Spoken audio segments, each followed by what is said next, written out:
اے دیکھنے والے، اپنے رب کے کرم کو دیکھ، جو فرشتے شام کو تیرے گناہ اس کے پاس لے جاتے ہیں، وہ صبح انہی کے ہاتھوں تیرا رزق بھیجتا ہے۔ پتہ ہے محبت کیا ہے؟ 1400 سال پہلے حضرت محمد صلی اللہ علیہ وآلہ وسلم کا ہر رات تہجد میں روتے ہوئے دعا کرنا کہ یا اللہ میری امت کو بخش دے۔ برا وقت ہمیشہ گزر جاتا ہے، چیزیں ٹھیک بھی ہو جاتی ہیں، بس انسان کا ظرف آزمانا ہوتا ہے اللہ نے۔ اگر تم بہترین فیصلہ چاہتے ہو تو سب اللہ پاک پہ چھوڑ دو۔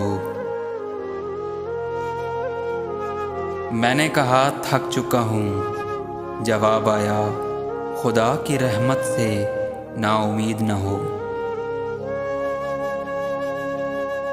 حضرت علی فرماتے ہیں کہ اپنے دن کا آغاز صدقہ دینے سے شروع کرو، اس دن تمہاری کوئی دعا رد نہیں کی جائے گی، اور اچھی بات بتانا بھی صدقہ ہے۔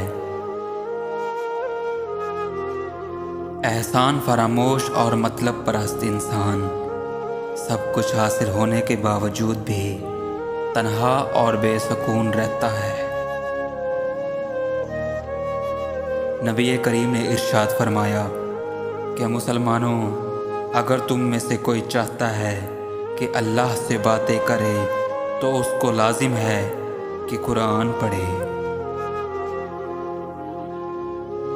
کسی کے دل سے اپنا دل مت لگاؤ، کیونکہ دل بدل جاتے ہیں۔ دل لگانا ہے تو اللہ سے لگاؤ، کیونکہ اللہ کبھی نہیں بدلتا بلکہ دلوں میں بس جاتا ہے۔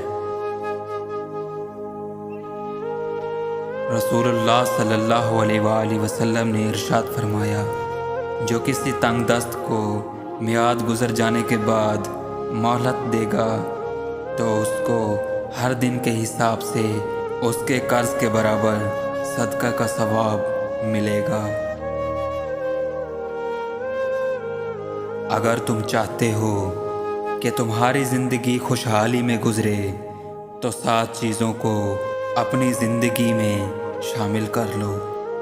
پہلا، قرآن کی تلاوت کیا کرو، اور دوسرا، نماز کی پابندی کرو، اور تیسرا، ہر حال میں اللہ کا شکر ادا کرو، اور چوتھا، مجبور کی مدد کیا کرو، اور پانچواں، گناہوں سے روز توبہ کیا کرو، اور چھٹا، عزیزوں سے اچھا سلوک کیا کرو، اور ساتواں، صبح کے وقت سورہ یاسین اور شام کے وقت سورہ واقعہ کی تلاوت کیا کرو۔